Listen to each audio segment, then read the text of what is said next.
जय मसीह की परिवार, मैं आपका स्वागत करता हूं आज सुबह।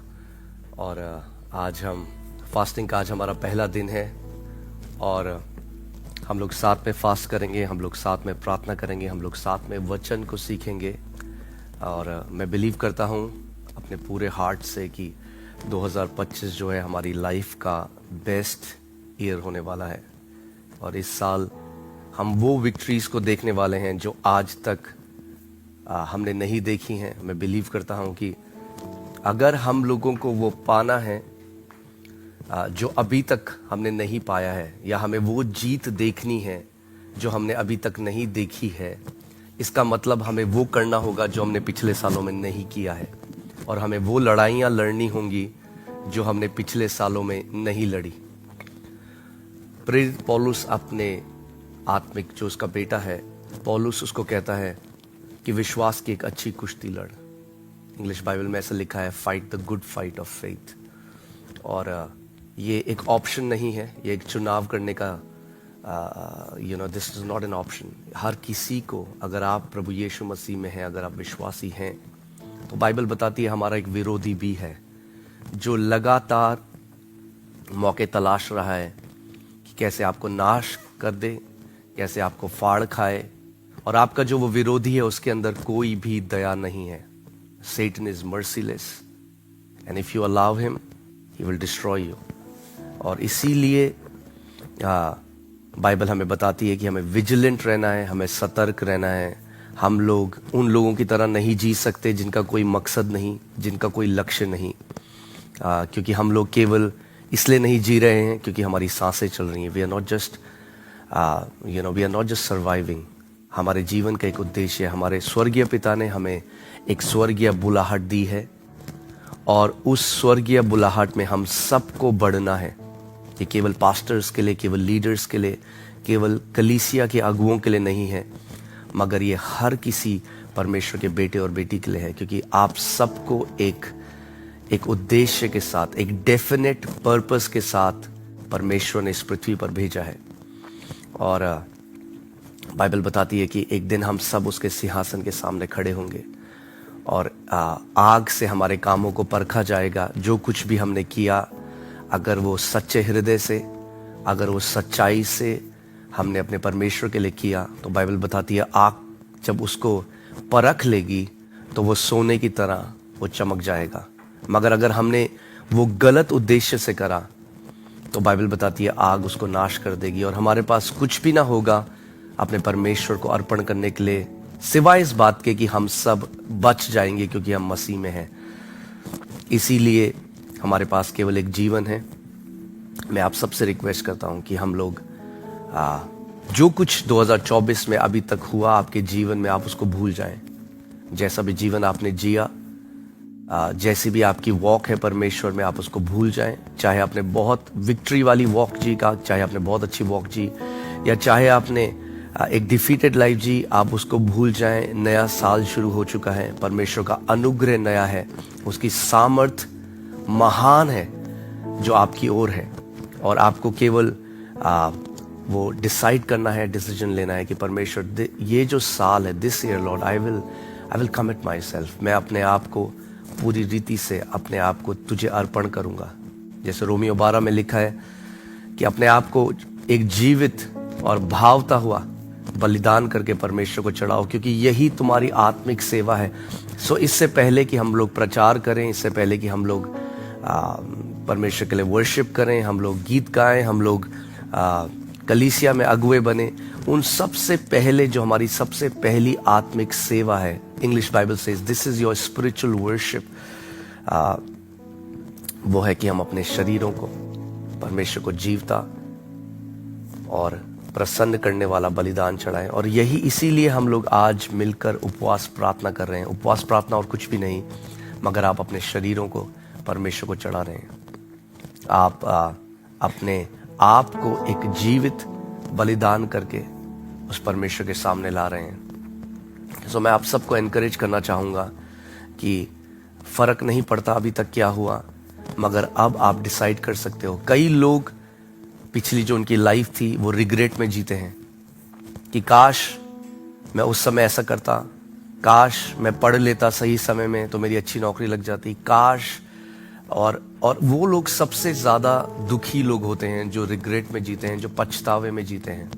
मगर अभी आपके पास जितना जीवन बचा है, आप आज डिसाइड कर सकते हैं कि ताकि कल फ्यूचर में आप फिर पश्चाताप ना करें, आप पछतावा ना करें कि काश जो मेरे पास समय था।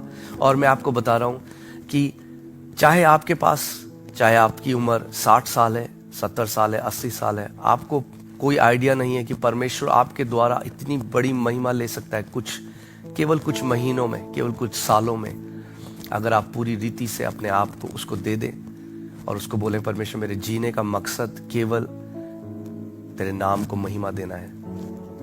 क्योंकि बाइबल हमें बताती है कि ये जो जीवन अभी हम देख रहे हैं, ये असल में वो जीवन नहीं है जो हम जिएंगे जब प्रभु यीशु मसीह प्रकट होंगे। बाइबल बताती है जब वो प्रकट होगा तो वो अपने राज्य को लेकर आएगा। बाइबल कहती है वो सारे आंसुओं को पोंछ देगा, फिर कोई आंसू नहीं होगा, कोई कैंसर नहीं होगा, कोई बीमारी नहीं होगी। सो ये जो छोटा सा विंडो है, ये जो छोटा सा समय है हमारे पास, आप कैसे जीते हैं बहुत मायने रखता है। आप क्या करते हैं बहुत मायने रखता है। आप पर्दे के पीछे कैसा जीवन जीते हैं। बाइबल बताती है कुछ भी चीज ऐसी नहीं जो छुपी है और जो प्रकट न की जाए। चाहे आपने भलाई करी, चाहे किसी ने बुराई करी, एक समय आता है जब हर एक चीज प्रकट कर दी जाएगी। अगर आपने अपने कमरे में घुटने टेके अपने भाइयों और बहनों के लिए, अपने परिवार वालों के लिए, अपने माँ बाप के लिए, तो उसका बड़ा प्रतिफल आप पाएंगे। क्योंकि परमेश्वर के राज्य में कुछ भी छुपा नहीं। प्रभु यीशु मसीह ने मत्ती 6 में हमें सिखाया कि जब तुम गुप्त में प्रार्थना करते हो तो तुम्हारा पिता ओपनली तुम्हें रिवॉर्ड देगा, खुले में तुम्हें रिवॉर्ड देगा। जब तुम उपवास रखते हो तो उसका प्रतिफल परमेश्वर तुम्हें देगा। जब तुम कलीसिया में भेंट चढ़ाते हो, जब तुम अपने दान को परमेश्वर को देते हो तो उसका प्रतिफल परमेश्वर तुम्हें देगा। सो वो प्रतिफल देने वाला परमेश्वर है। आज मैं आपको केवल एनकरेज करना चाहता हूं, कल से हम लोग इफिसियों की पुस्तक वर्स बाय वर्स जाएंगे, हम लोग वचन में बढ़ेंगे और उसका जो वचन है वो हमारे लिए, हमारे पाँव के लिए ज्योति है और हम लोग साथ में प्रार्थना में बढ़ेंगे। और ये मेरा डिज़ायर है, ये मेरी इच्छा है आप सबके लिए कि इन 21 दिनों के बाद आप बिल्कुल बदले हुए हों, आपके डिज़ायर्स बदल चुके हों, आपकी सोच, आपके ड्रीम्स, आपके एम्बिशंस, सब कुछ परमेश्वर को समर्पित हो और पवित्र आत्मा के द्वारा हम सब चलाए चलें। और आज जो मैं आपके साथ बांटना चाहता हूं, कल से, जैसे मैंने कहा, कल से हम लोग एफिसियों की पुस्तक बुक ऑफ एफिशियंस को हम देखेंगे वर्स बाय वर्स। और हम लोग ये मेरी इच्छा है कि हम लोग वचन में बढ़ें और प्रभु की एक बड़ी महिमा को देखें। मगर आज मैं चाहता हूं, जो मैंने न्यू ईयर में भी शेयर किया था, मैं वो आपके साथ शेयर करना चाहता हूं। दूसरा तिमोथी चैप्टर 2, दूसरा तिमोथुस दूसरा अध्याय, उसमें अपोस्टल पॉल, जो पौलुस प्रेरित है, वो अपने आत्मिक बेटे तिमोथी को 3 चीजें बताता है कि कैसे उसे जीना है। और वो केवल तिमोथी के लिए नहीं है, वो आप सबके लिए है, हम सबके लिए वो चीजें हैं, तीनों चीजें। और आइए दूसरा तिमोथियुस उसका दूसरा अध्याय का पहला वचन हम देखते हैं। और इसमें लिखा है, इसीलिए हे मेरे पुत्र, तू उस अनुग्रह से जो मसीह यीशु में है बलवंत हो जा। और मैं आपको बताता हूं, इससे पहले कि जो पौलुस तिमोथी को बता रहा है जो उसे करना है, जैसे उसे जीना है, उससे पहले उसे बताता है कि पहली चीज जो तुझे करनी है वो ये है कि उसके अनुग्रह में बलवंत हो जा। क्योंकि मैं आपको बताना चाहता हूं, बिना अनुग्रह के आप परमेश्वर के राज्य में कुछ भी नहीं कर सकते। सो ये जो पहली आयत है, मैं आज आपको बोलता हूं कि जो हम उपवास भी रख रहे हैं इन 21 दिनों का, बिना उसके अनुग्रह के हम उपवास नहीं कर सकते।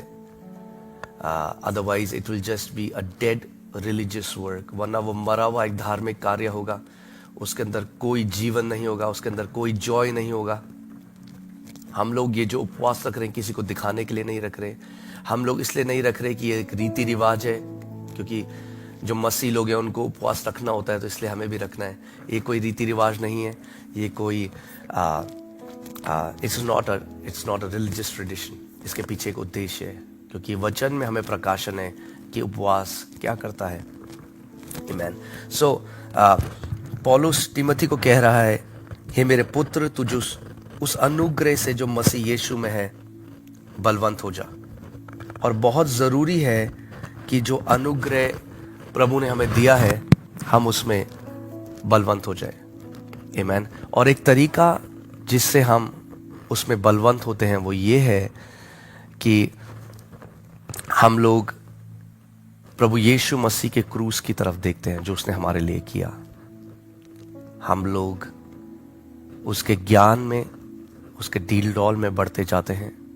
हम लोग ये जान जाते हैं कि प्रभु यीशु मसीह हमारे लिए सब कुछ कर चुका है और वो हमारे लिए अनुग्रह दे चुका है। और अब आप एक बात सोचिए, पौलुस तिमोथी को कह रहा है कि तू उस अनुग्रह में जो तेरे ऊपर हुआ है अब तू उस पे बलवंत हो जा। यानी पहले से वो अनुग्रह आपके ऊपर हो चुका है, आपको उसमें बलवंत होना है, आपको उसको पकड़ लेना है, आप उसको थाम लेना है, आपको उसको जान लेना है कि मुझ पर बड़ा अनुग्रह हुआ है। उस अनुग्रह के बिना हम बचाए नहीं जाते। उस अनुग्रह के बिना आपका नाम लेकर परमेश्वर आपको नहीं बुलाता। अगर आपको बुलाया गया है तो आप पर बड़ा अनुग्रह हुआ है। और अगर आप पर बड़ा अनुग्रह हुआ है तो पौलुस कहता है एक जगह में कि मैंने इस अनुग्रह को व्यर्थ नहीं ठहरने दिया। आप जानते हैं कितने ऐसे मसीह हैं जिनके ऊपर बड़ा अनुग्रह हुआ है मगर उन्होंने उस अनुग्रह को व्यर्थ ठहरने दिया। उन्होंने एक ऐसा जीवन जिया जिससे यीशु की महिमा नहीं हुई, और वो मर गए इससे पहले कि वो उसको महिमा ला पाते। वो केवल इस जीवन को जीने के लिए उन्होंने अपना पूरा जीवन बिता दिया और उन्होंने अपना जीवन परमेश्वर की महिमा के लिए नहीं दिया। और वो जो अनुग्रह परमेश्वर ने उनको दिया था उस बुलाहट को पूरा करने के लिए, वो व्यर्थ ठहरा। और ये मेरी प्रार्थना है, जितने लोग मेरी आवाज को सुन रहे हैं, प्रभु एक के ऊपर भी तेरा अनुग्रह व्यर्थ न ठहरे। आमीन। सो जैसे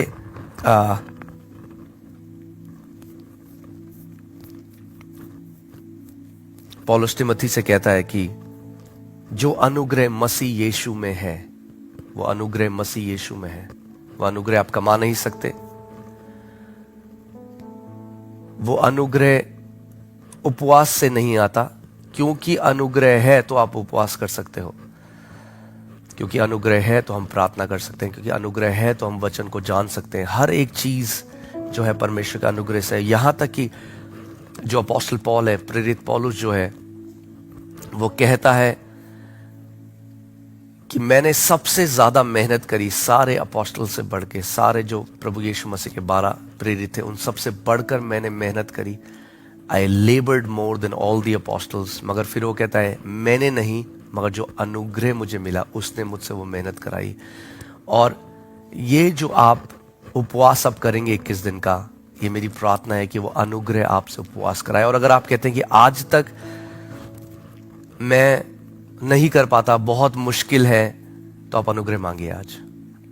इससे पहले हम दूसरी आयत में जाएं, अपने मुंह को खोलें और बोले प्रभु मुझे अनुग्रह दे कि मैं इस उपवास को कर सकूं। एक रीति रिवाज की तरह नहीं, एक क्रिश्चियन ट्रेडिशन की तरह नहीं, मगर प्रभु जब ये साल शुरू हो रहा है, मैं अपने शरीर को एक जीवित बलिदान करके तुझे चढ़ाता हूं कि मेरे शरीर के द्वारा तेरी महिमा हो।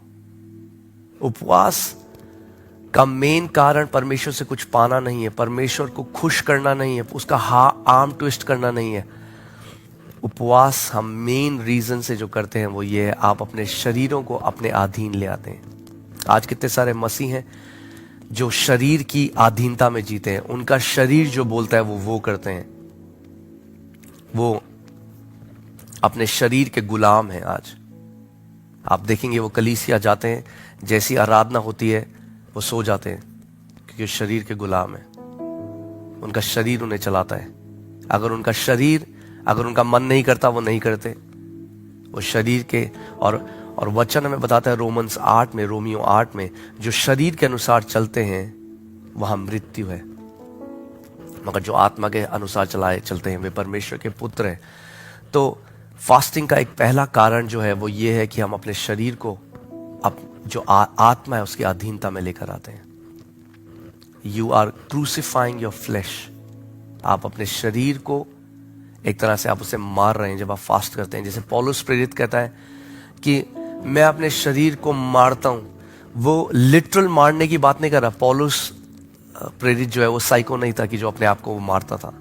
वो बात वहां पे एक स्पिरिचुअल डिसिप्लिन की कर रहा है कि जैसे आप, जब मैं फास्टिंग करता हूं तो मैं अपने शरीर को अपनी अधीनता में ले आता हूं। मैं उसको ऐसा है कि जैसे मैं उसको मारता हूं, वैसे ही जब आप फास्टिंग करते हो आपका शरीर रोएगा खाने के लिए। आपका शरीर कहेगा नहीं मुझे खाना दे, मुझे खाना दे। और वो ऐसा है कि आप उसे मारते हो, आप उसे चुप कराते हो। और जैसे आप उपवास में बढ़ते हो आप देखोगे कि जो शरीर की आवाज है वो कम हो जाएगी और आप क्लियरली आत्मा की आवाज सुन पाओगे। और दूसरा कारण ये है जो हम उपवास करते हैं इज फॉर स्पिरिचुअल डायरेक्शन।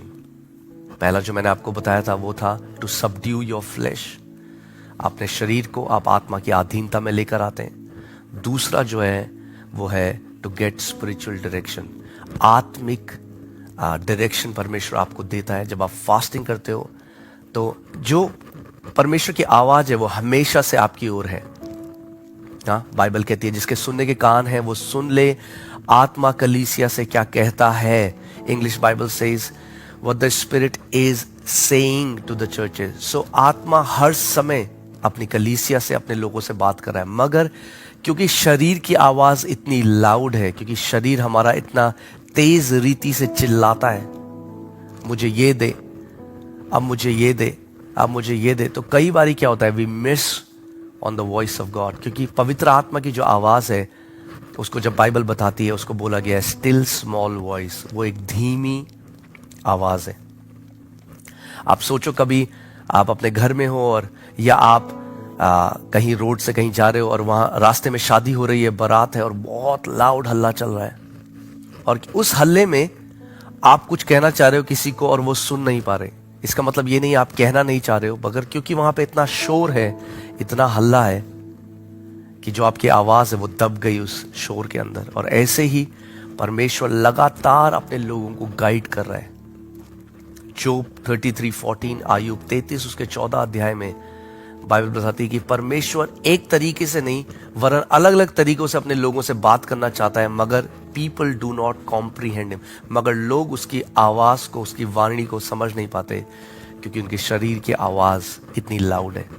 सो हम लोग जो ये उपवास कर रहे हैं, we are gonna subdue our flesh, we are gonna subdue our flesh. और मैं आज आपको एक बात बताना चाहता हूं, अगर आप अपने शरीर पर नियंत्रण नहीं कर सकते तो उस अथॉरिटी में, उस डोमिनियन में भी आप नहीं चल सकते।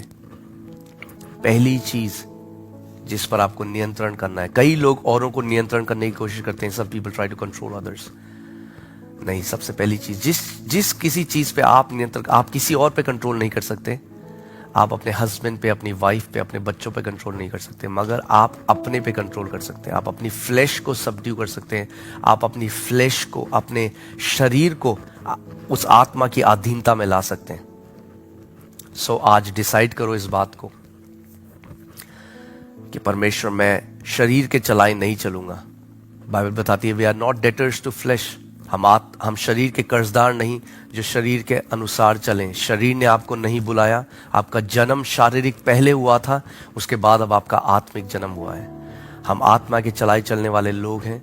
बाइबल ये भी कहती है रोमियो 8 में, जो शरीर के चलाए चलता है वो परमेश्वर को कभी प्रसन्न नहीं कर सकता। और इसीलिए आज बहुत जरूरी है कि हम लोग आत्मा के चलाए चलें। हम लोग अपने शरीर को आत्मा की अधीनता में लेकर आए। और जब आप अधीनता में लेके आते हो, जब शरीर का जो शोर है, जब वो नॉइज है, जब वो कम हो जाता है, तो आप क्लियरली आत्मा की आवाज सुन पाते हैं। इसीलिए आज से आप एक काम करें, अपने साथ एक नोटबुक रखें, एक पेन रखें। कई लोग ऐसे हैं वो फास्टिंग करते हैं मगर वो टीवी देखते हैं। अगर आप वो करते हो तो आपका फास्टिंग करना बेकार है, क्योंकि फास्टिंग का उद्देश्य ही है बाकी शोर को कम करना। फास्टिंग का उद्देश्य ही है, वो एक कई लोग धार्मिक, जब हम पहले में मसीह में नहीं था, हम लोग कैसे फास्ट करते थे? फास्ट करा, मगर उसके बाद सब कुछ करा जो हम करते हैं। खाना भी खा लिया, खाना नहीं खाया तो चिप्स खा लिए, 4 केले खा लिए तो वो फास्टिंग नहीं है, वो एक धार्मिक फास्टिंग है और उसका कोई भी रिवॉर्ड नहीं है। मगर जो मसीह में, हम निर्बुद्धियों की तरह, हम उन लोगों की तरह फास्टिंग नहीं करते जिनके पास प्रकाशन नहीं है। हमारे पास परमेश्वर ने प्रकाशन दिया अपनी आत्मा का। जब आप फास्टिंग करते हैं, कुछ भी ऐसा आप ना करें जिससे जो प्रभु आपको करना चाहता है आप उसको हिंडर करें, आप उसको रोकें, वो शोर बढ़ जाए। हाँ, तो इसीलिए बाइबल हमेशा कहती है फास्टिंग के साथ प्रार्थना, फास्टिंग एंड प्रेयर। क्योंकि अगर आप फास्टिंग, यानी फास्टिंग सिंपली टर्म्स में इंग्लिश में लिखा है एब्स्ट्रेनिंग फ्रॉम फूड, खाने से अपने आप को दूर करना। अगर आप केवल खाना नहीं खाते मगर साथ में प्रार्थना नहीं करते, परमेश्वर के वचन पे मनन नहीं करते, तो फिर आप डाइटिंग कर रहे हैं। और दुनिया डाइटिंग कर रही है आज, मगर उसका कोई आत्मिक, आपको शारीरिक उसका बेनिफिट मिलेगा जरूर, मगर आत्मिक अगर आपको बेनिफिट चाहिए तो प्रेयर को उपवास के साथ आप जोड़ दें। It's fasting and prayer. Jesus was not just fasting, he was fasting and prayer. Apostles were not just fasting, they were fasting and prayer. हाँ, जब भी बाइबल बात करती है उपवास की, तो उपवास और प्रार्थना की बात करती है। आज डिसाइड करें कि प्रभु जो शोर मेरे जीवन में है, इसीलिए मैंने अपनी कलीसिया से कहा, मैंने सबसे कहा कि आप लोग सोशल मीडिया से दूर रहें। इन दिन जब आप फास्ट करते हैं, आप उन ऐप्स को अनइंस्टॉल कर दें, डिलीट कर दें, जो कुछ आप करना चाहें, टीवी ना देखें। इन दिनों आप अपने आप को अलग करें। ये फास्टिंग का करने का मतलब ही है कि हम अपने आप को अलग कर रहे हैं, कि ताकि हम लोग जो शोर हमारे जीवन में है, वो शोर को हम लोग शांत करें और जो आत्मा की आवाज़ है उस डायरेक्शन को हम पाएं। और जब हम लोग ये 21 दिन की फास्टिंग कर रहे हैं, आप डायरेक्शन मांगिए। अगर आप मिनिस्ट्री करते हैं तो मिनिस्ट्री के लिए मांगिए। अगर आप जॉब करते हैं, जो कुछ भी आप करते हैं, आप परमेश्वर से बोलिए, प्रभु तू मुझे डायरेक्शन दे इस साल के लिए, तू मुझे इंस्ट्रक्शन दे पिता, तू मेरा चरवाहा है, तू मुझे बता इस साल मैं क्या करूं। इंस्ट्रक्शन मांगिए। प्रभु यीशु मसीह ने कहा, एक पुत्र स्वयं कुछ भी नहीं कर सकता जब तक वो ये ना देखे कि पिता क्या कर रहा है, और एक पुत्र स्वयं कुछ भी नहीं कर सकता जब तक वो सुने ना पिता की आवाज। आमेन। इसको डिसाइड करो अभी, उसके बाद मैं थोड़ा सा वचन में जाऊंगा। और मैं ये बिलीव करता हूं कि ये फास्टिंग जो आपकी होगी 2025 की, ये आपकी आज तक की बेस्ट फास्टिंग होने वाली है। आप बिलीव करो, इस बात को विश्वास करो कि अनुग्रह के द्वारा आप फास्टिंग करोगे। और मैं आपको कुछ प्रैक्टिकल चीजें बताता हूं फास्टिंग की। उसके बाद मैं थोड़ा वचन से आपको बताऊंगा। कई लोग कहते हैं हम लोग कैसे फास्टिंग करें, 1 मील छोड़े, 2 मील छोड़े, 3 मील छोड़े। देखिए, बाइबल में कोई एक फॉर्मूला नहीं है फास्टिंग का, ठीक है। कई लोग सीधे 40 दिन के उपवास में चल जाते हैं, जबकि उन्होंने कभी भी छोटे पहले उपवास नहीं रखे। मैं उसको रेकमेंड नहीं करता, क्योंकि फिर उनकी तबीयत खराब हो जाती है, हॉस्पिटल एडमिट हो जाते हैं। The strength is built little bye little. कुछ भी चीज करने का जो बल है वो हल्के हल्के करके बिल्ट होता है।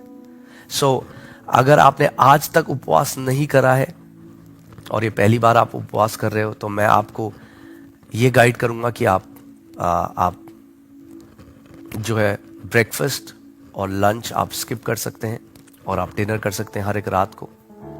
और इसमें कोई बड़ी बात नहीं है।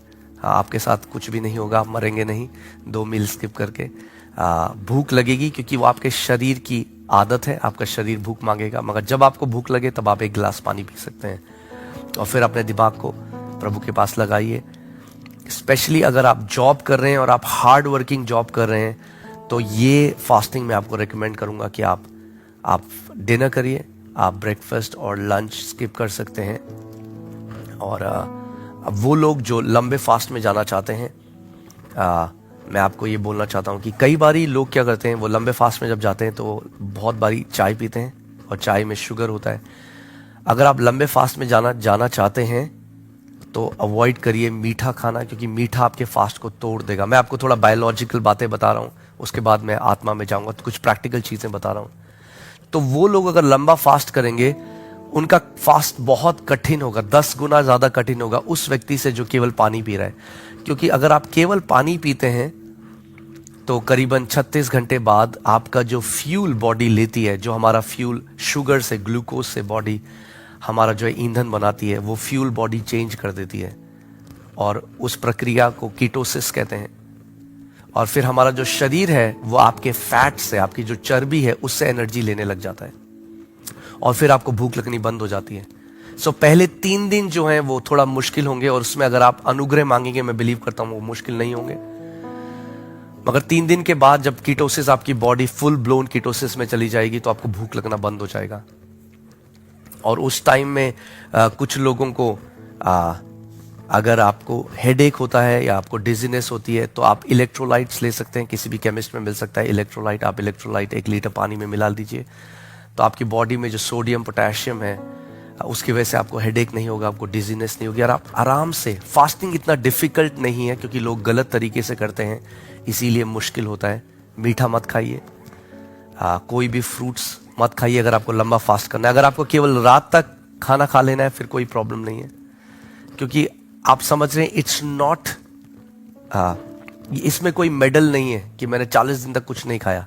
वो हम उसके पीछे नहीं है। इट्स नॉट द डेज, इस बात को समझिए, वरना हम फरीसी हो जाएंगे, एक दूसरे को जज करेंगे, अरे तू 2 दिन भी फास्ट नहीं कर सकता, देख मैंने 8 दिन किया, देख मैंने 21 दिन किया, और हम उन फरीसियों की तरह हो जाएंगे। यीशु मसीह ने कहा, जो अपने आप को अनुग्रह से दूर कर देते हैं। सो वो लोग जो फास्टिंग कर सकते हैं वो एनकरेज करें उन लोगों को जो नहीं कर सकते। हमेशा हमें परमेश्वर के राज्य में वो लोग बनना है जो एक दूसरे को बढ़ाएं, नीचे ना करें, कंपेयर ना करें, तुच्छ ना जाने किसी को जो आपकी तरह नहीं है, मगर हमें वो बड़े भाई बनना है जो अपने साथ में भाई बहनों को और ऊपर लेकर आए, उनको एनकरेज करें। सो मैं यही कहता हूं कि अगर आपने आज तक फास्टिंग नहीं करी, so start with 2 meals fasting a day. आप 2 मील की फास्टिंग करिए, रात को डिनर करिए, और हल्के हल्के आप अपनी एंड्योरेंस बिल्ड करेंगे। आमीन। कई लोग ऐसे हैं जो जिम में जाते हैं और सीधे 50 किलो उठा देते हैं, और फिर उनका हाथ दर्द करता है 1 महीने तक, और फिर वो जिम नहीं जा पाते। और कई लोग ऐसे हैं, उनके इतने बैड एक्सपीरियंस हो गए फास्टिंग के, क्योंकि गलत तरीके से उपवास किया। अब वो उपवास करना नहीं चाहते। एक भाई मुझे मिला, वो कहता है मैंने फास्टिंग करी, मेरी आंतें चिपक गई, इतना मैं प्रॉब्लम हो गया, हॉस्पिटल एडमिट हो गया।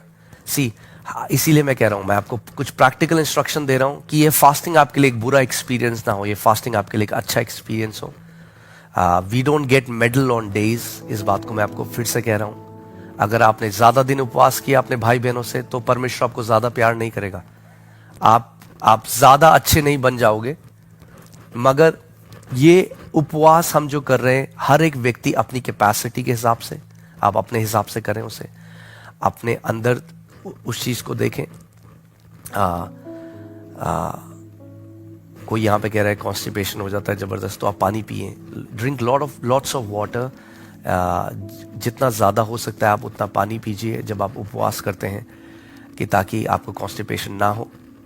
और जब कभी आपको भूख लगे, जब कभी हंगर पैंग्स आपको परेशान करे, फिर लगे बहुत तेज भूख लग रही है, तो आपके शरीर को खाने की ज़रूरत नहीं है, आपके शरीर को आदत है खाने की, इसलिए वो खाना मांग रहा है, ज़रूरत नहीं है, क्योंकि बहुत फैट हम सबके शरीर में है। हाँ, बहुत दिन का खाना हमारे शरीर में ऑलरेडी शरीर ने रखा हुआ है, जमा करके रखा हुआ है, और आप केवल पानी पी सकते हैं। और जैसे मैंने आपको बताया, अगर आप इलेक्ट्रोलाइट नहीं है घर पे, इलेक्ट्रोलाइट और कुछ भी नहीं है, केवल नमक है, आप थोड़ा सा 1 चुटकी भर नमक 1 गिलास पानी में डाल सकते हैं, थोड़ा गुनगुने पानी में, और एकदम ठंडा पानी मत पीजिए, हल्का गुनगुना पानी, उसमें थोड़ा 1 चुटकी नमक आप डाल दीजिए, उसको पीजिए। आप देखेंगे आपका हंगर चला जाएगा, और आप दोबारा उसके बाद वचन में मनन करें, प्रार्थना करें, अन्य भाषा में प्रार्थना करें, जितना आप कर सकते हैं। हालेलुया। सो ये कुछ प्रैक्टिकल बातें थी। कई बारी जब मैंने फास्ट करना शुरू किया, किसी ने मुझे प्रैक्टिकल नहीं बताया, हर कोई कहता था उपवास करो, मगर स्टार्टिंग में जब मैंने उपवास किया, मेरी तबीयत खराब होने लग गई, क्योंकि किसी ने मुझे इंस्ट्रक्ट नहीं किया, कोई मुझे सिखाने वाला नहीं था कि प्रैक्टिकल तरीका कैसे है जिससे हम उपवास कर सकते हैं। फास्टिंग इतनी डिफिकल्ट नहीं है जितनी लोगों को लगती है, क्योंकि कोई इंस्ट्रक्शन देने वाला नहीं है। मैं आपको आज प्रैक्टिकल इंस्ट्रक्शन दे रहा हूँ कि आप एक चुटकी नमक डालिए, मीठा आपका फास्ट तोड़ देगा। सो अगर आपको लंबा फास्ट करना है, आपकी बॉडी कीटोसिस में नहीं जाएगी। अगर आप समझे आप खाना भी नहीं खा रहे, आप चाय पी रहे हैं, तो क्या हुआ, आपके शरीर में कोई खाना नहीं है, मगर आपकी बॉडी फ्यूल चेंज नहीं करेगी, क्योंकि मीठा आपके शरीर में जा रहा है और मीठे को तोड़कर एनर्जी बनाने की कोशिश करेगी, ऊर्जा बनाने की कोशिश करेगी, और आप मिजरेबल हो जाएंगे। आपको लगेगा कि क्यों इतना मुश्किल है फास्ट। सो avoid sugars, avoid drinking tea. अगर बहुत ज़्यादा आपको लगता है कि आपको नहीं कंट्रोल हो रहा है, तो आप ग्रीन टी ले सकते हैं, ब्लैक कॉफ़ी ले सकते हैं बिना चीनी के। और फिर अगर कई लोग यहाँ पे कह रहे हैं मैं बहुत ट्रैवल करता हूँ, मैं ऑफिस जाता हूँ, जैसे मैंने आपको कहा, फिर से कोई डंडा नहीं रख रहा है आपके सर पे कि आपको नहीं खाना है। जैसे मैंने कहा, आप दो मील का फास्ट करके आप रात को डिनर कर सकते हैं, मगर ज़्यादा ज़रूरी है कि आप प्रार्थना में बने रहें। ज़्यादा ज़रूरी है हम राइट हार्ट से फास्टिंग करें।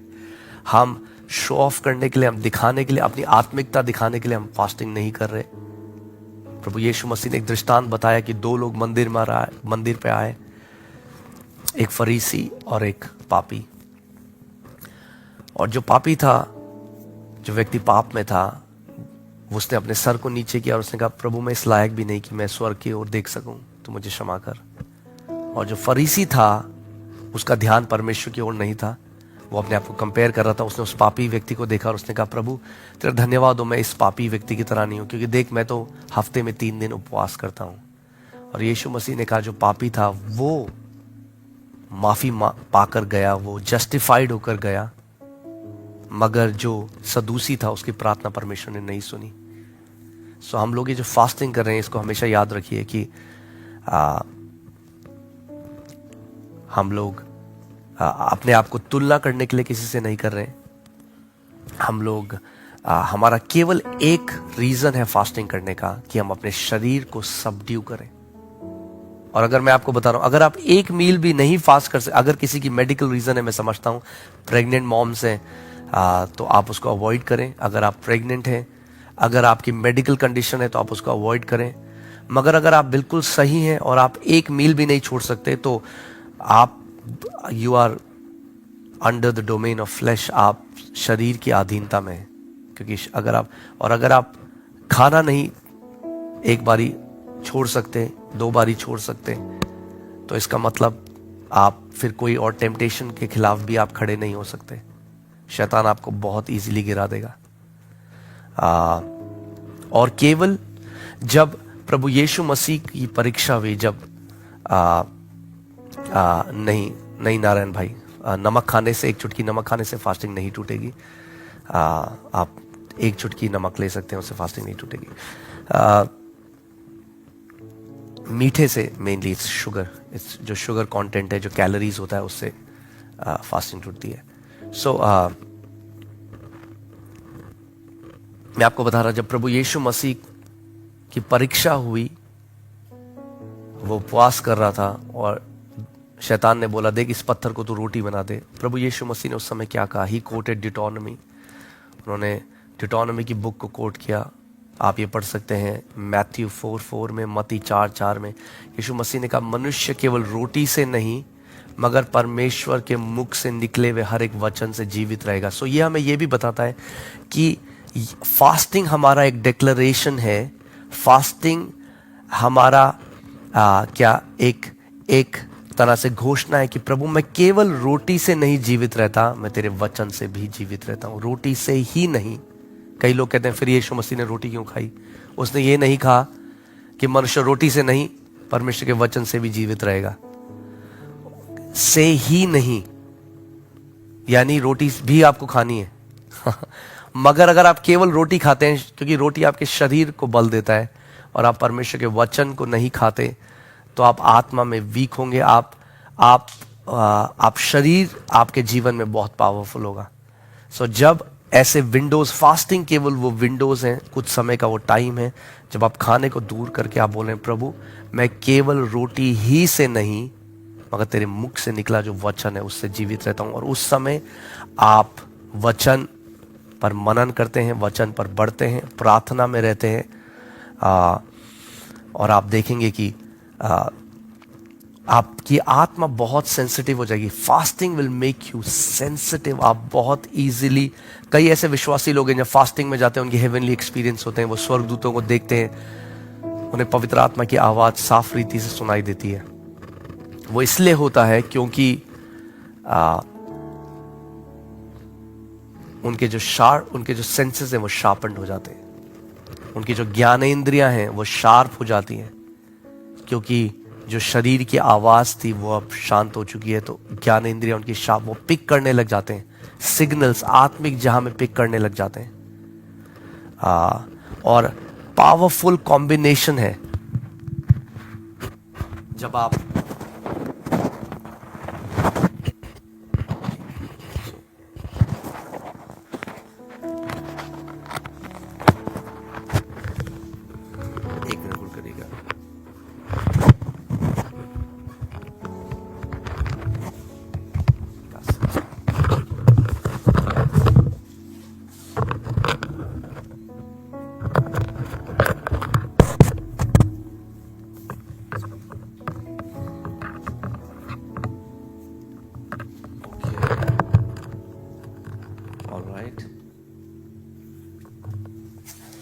मैं आपसे कह रहा था, we are very sorry, mic में कुछ डिस्टरबेंस थी. मैं आपको कह रहा था कि पावरफुल डायनामाइट कॉम्बिनेशन है जब आप फास्टिंग के साथ प्रेइंग इन टंग्स को जोड़ देते हैं. जब आप फास्टिंग करते हैं मगर उसके साथ आप अन्य भाषा में प्रार्थना करते हैं, तो वो आपकी फास्टिंग का जो बेनिफिट है उसको एक्सेलरेट कर देगा. 1000 गुना ज्यादा आप बेनिफिट देखेंगे अपनी फास्टिंग का.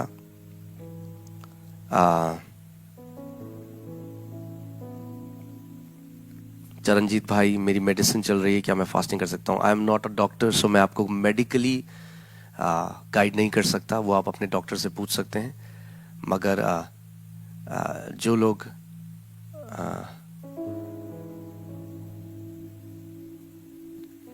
अर्पित में पहले ही इसका आंसर दे चुका हूं. अगर आप टीवी देखते हो और अगर आपको टीवी देखना है फास्टिंग करते हुए, तो आपकी फास्टिंग बेकार है. आपको फास्टिंग नहीं करनी चाहिए, क्योंकि ये सेपरेशन का टाइम है. अगर आप सेपरेट नहीं कर सकते अपने आप को, तो भूखा रह के कोई फायदा नहीं है. मैं पहले इसको बता चुका हूं, आप पहले सुन सकते हैं, मैं इसको रिपीट नहीं करना चाहता.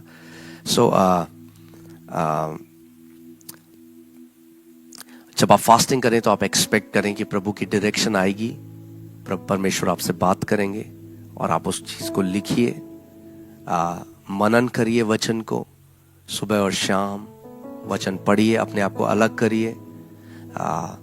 आमेन. एंड वचन जितना ज्यादा हो सकता है वो पढ़िए. कई लोग फास्टिंग में बहुत सारी चीजें, बहुत सारी किताबें पढ़ते हैं. ज्यादा आप प्रार्थना करिए और परमेश्वर का वचन पढ़िए. अब आते हैं वापस. हालेलुया. हे मेरे पुत्र, तू उस अनुग्रह से जो मसीह यीशु में है बलवंत हो जा. हम सबको उस अनुग्रह में जो मसीह में है, हमें उसमें बलवंत होना है. और इब्रानी 4:16, Hebrews 4:16 says, come boldly to the throne of grace. हियाव के साथ उस अनुग्रह के सिंहासन के पास आ जाओ कि सहायता तुम्हें उस जरूरत के समय में तुम्हें अनुग्रह मिले, जो सहायता तुम्हारी करता है. अनुग्रह हमारी सहायता करता है जरूरत के समय में. जब कभी लगे अब और नहीं हो सकता, प्रभु मैंने 1 मील छोड़ दिया, बस मेरा पेट जो है वो हो रहा है, आप अनुग्रह मांगिए. अनुग्रह आएगा जरूरत के समय में और आपकी सहायता करेगा. आमेन. जल्दी से मैं आगे पढ़ देता हूं. 2nd वर्स में लिखा है, और जो बातें तूने बहुतों से गवाहों के सामने मुझसे सुनी है, उन्हें विश्वासी मनुष्य को सौंप दे, जो दूसरों को भी सिखाने के योग्य हैं. और पौलुस तिमोथी को कह रहा है कि तूने बहुत सारी बातें हैं जो तूने मुझसे सीखी हैं, उनको जो विश्वासी लोग हैं, जो विश्वास योग्य हैं, उनको सौंप दे कि वो औरों को भी सिखा सके. आप जानते हैं एक चीज आपको समझनी है, दैट टीचर्स, कौन लोग टीचर बन सकते हैं परमेश्वर की देह में? शिक्षक कौन बन सकता है? जो फेथफुल लोग हैं, ट्रस्टवर्दी लोग हैं. आज कई सारे मसीह हैं, वो ऑनलाइन कोई शिक्षा सुनते हैं, वो एकदम सिखाने लग जाते हैं। और बाइबल हमें इसके बारे में बताती है, जेम्स 3 में लिखा है, तुम में से बहुत सारे लोग, 3:1 में लिखा है, तुम में से बहुत से शिक्षक या उपदेशक ना बनना, क्योंकि तुम्हारा और ग्रेटर जजमेंट होगा। क्योंकि जो चीज आप सिखाते हैं आपको परखा जाएगा, उसी परखने वाला आएगा जो कुछ आप बोलते हैं। आपका फेथ, जो कुछ भी आप सिखाते हैं वो परखा जाएगा। मैंने क्या कहा, आप आग आके हमें परखती है। तो इससे पहले कि हम शिक्षक बने, जरूरी है कि हमें एक अच्छा स्टूडेंट बनना है। एक बार पवित्र आत्मा ने मुझसे कहा और कहा, बेटे तू जानता है क्यों यीशु सबसे महान या सबसे बेस्ट टीचर था और है? मैंने कहा नहीं पवित्र आत्मा, मुझे नहीं पता। उन्होंने कहा क्योंकि वो बेस्ट स्टूडेंट था। यीशु मसीह बेस्ट स्टूडेंट था। पवित्र आत्मा के अधीन प्रभु यीशु मसीह ने अपने आप को किया, अपने आप को शून्य कर दिया। और अगर हमें एक अच्छा शिक्षक बनना है परमेश्वर के देह में, तो हमें पहले एक अच्छा शिक्षक भी बनना है, हमें एक पहले अच्छा स्टूडेंट भी बनना है, हमें एक पहले अच्छा शिष्य बनना है। आमीन। तब हम, पौलुस ये नहीं कह रहा गिफ्टेड लोगों को सौंप दे, वो कह रहा है विश्वासी लोगों को सौंप दे, ट्रस्टवर्दी पीपल, वे लोग जो फेथफुल हैं। English Bible says faithful. Let them also teach who are faithful, जो फेथफुल हैं, जो विश्वास योग्य हैं, वे सिखा सकें जो सुसमाचार है। हालेलुया। तीसरा आयत इसमें लिखा है, मसीह यीशु के अच्छे योद्धा के समान मेरे साथ दुख उठा। और यहां पे जो मैंने 31 को भी आपको बताया था,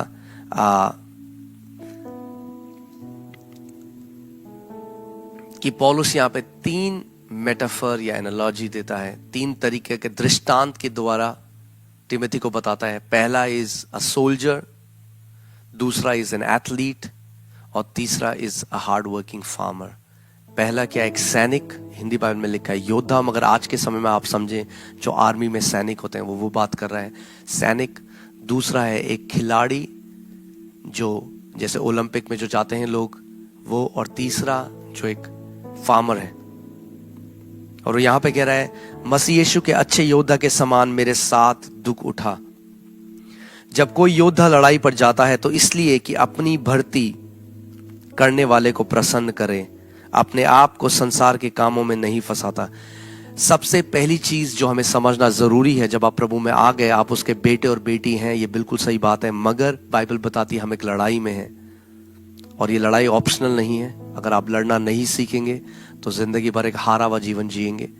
हम एक लड़ाई के अंदर हैं, और बाइबल कहती है हमारे जो हथियार हैं वो माइटी हैं, वो महान हैं, जो परमेश्वर ने हमें दिए हैं, मगर हमें लड़ना सीखना है। और पौलुस तिमोथी को कहता है कि तू एक सैनिक है, और सैनिक जैसे दुख उठाता है। और वो यहाँ पर जो दुख उठाने की बात कर रहा है, वो यहाँ पर बीमारी की बात नहीं कर रहा, वो यहाँ पर बात कर रहा है कि जब आप परमेश्वर के लिए जिएंगे तो लोग आपके बारे में बुरा भला बोलेंगे, आपको, आप परसिक्यूशन के थ्रू आपको जाना पड़ेगा, आपको वो दुख उठाना पड़ेगा, लोग आपके बारे में र्यूमर्स फैलाएंगे, आपके बारे में बुरा भला कहेंगे, और उसके लिए हमें तैयार होना है जैसे एक सैनिक के लिए। और वो कहता है अपने आप को संसार के कामों में नहीं फंसाता। बाइबल कहती है हम संसार में तो हैं मगर संसार के नहीं, हमें संसार में जीना है। आपके पास एक परिवार है, आप नौकरी करते हैं, उन सब वो सब आपको करना है, मगर हमें जो ऐसे संसार के लोग बात करते हैं, जैसे वो सोचते हैं, हम उनसे अलग करे गए लोग हैं। हमारी उन बातें अलग हैं, हमारी वैल्यूज अलग हैं, हम अलग किए गए लोग हैं, हम परमेश्वर के अलग किए गए लोग हैं। आमीन। सो आपको याद रखना है कि मैं एक सैनिक हूं, मैं परमेश्वर के राज्य में, आई एम अ सोल्जर। आमीन। और ये फास्टिंग भी एक तरह से आपका डिसिप्लिन है, ट्रेनिंग है। फास्टिंग, अब आप जब आप फास्टिंग कर रहे हैं, अभी किस दिन की एक ट्रेनिंग है। जैसे आप देखते हैं जो सैनिक हैं, जो सोल्जर्स होते हैं, उनको जल्दी उठाया जाता है, एक हार्ड ट्रेनिंग के थ्रू वो जाते हैं। और जो लोग अच्छी ट्रेनिंग करते हैं, जब कोई गलत परिस्थिति नहीं है, जब बॉर्डर पे शांति है, वे लोग जब लड़ाई होती है तो वो सोल्जर्स मरते नहीं हैं, क्योंकि उन्होंने ट्रेनिंग को एम्ब्रेस किया। आमीन। तो ये फास्टिंग उस ट्रेनिंग के समान है। आमीन।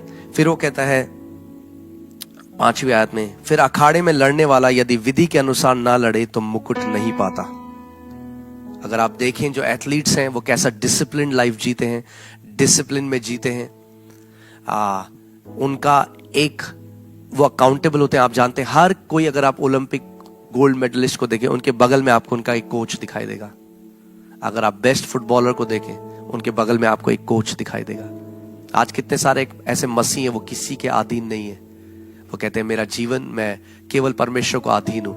वो धोखा खाए हुए हैं, क्योंकि परमेश्वर ने अगुओं को रखा है हमारे जीवन में।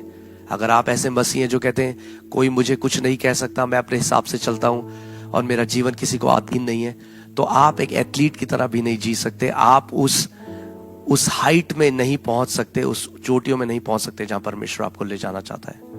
क्योंकि जब आप शरीर में जो खिलाड़ी हैं, जब एक शारीरिक मुकुट के लिए अपने आप को ऐसे अधीनता में ले आते हैं अपने कोच के, कितना ज्यादा हमें करने की जरूरत है जब परमेश्वर ने हमें उस मुकुट के लिए बुलाया है जो कभी नाश नहीं होगा, जो अविनाशी है।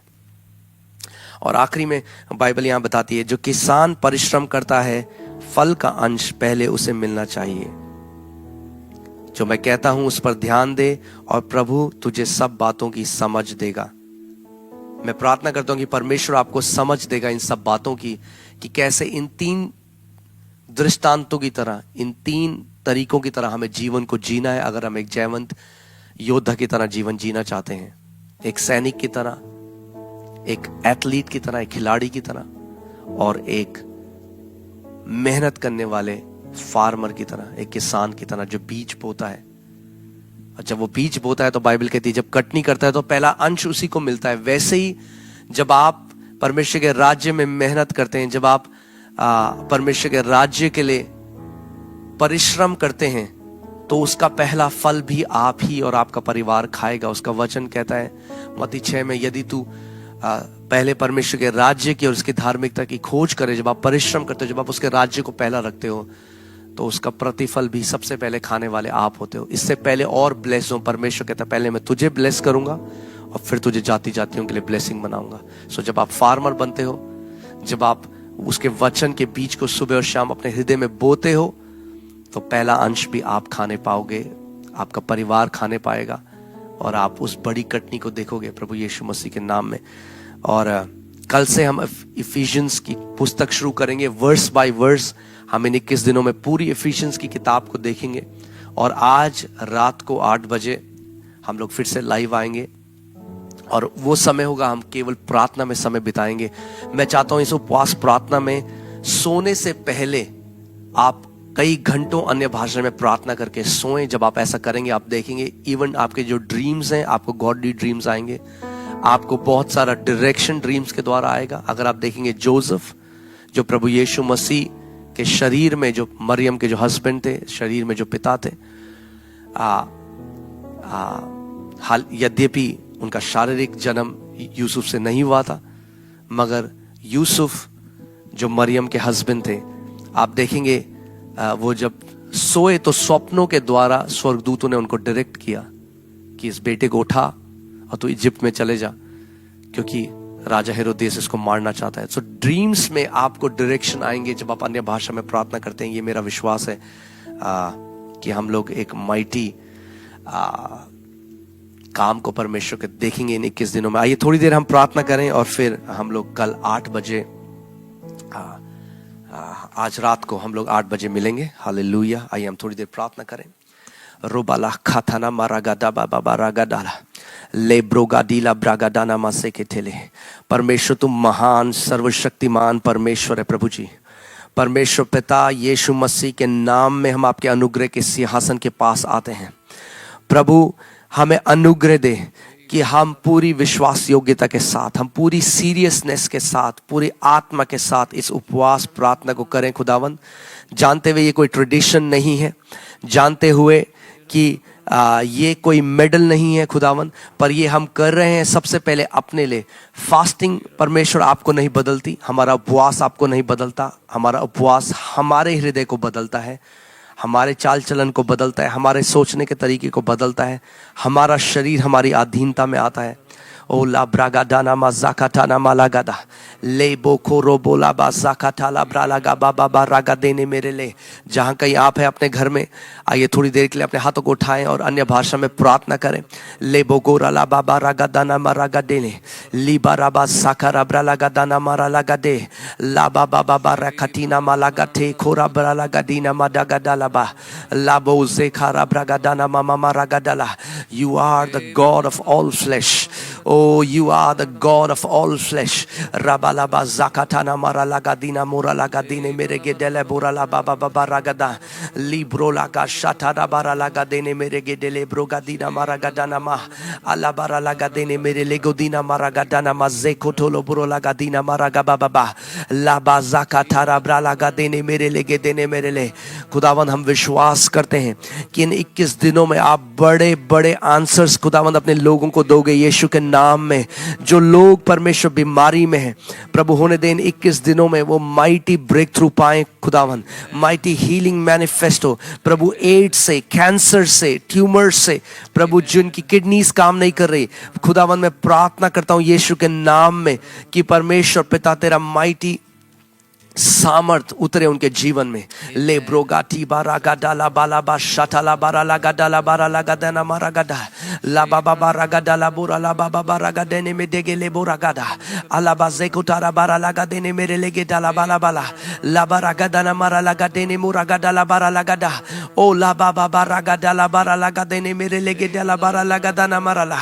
You are the God of all flesh. ओ तू हर किसी का परमेश्वर है, तो हर एक जाति का, हर एक पूरी सृष्टि का परमेश्वर है खुदावन।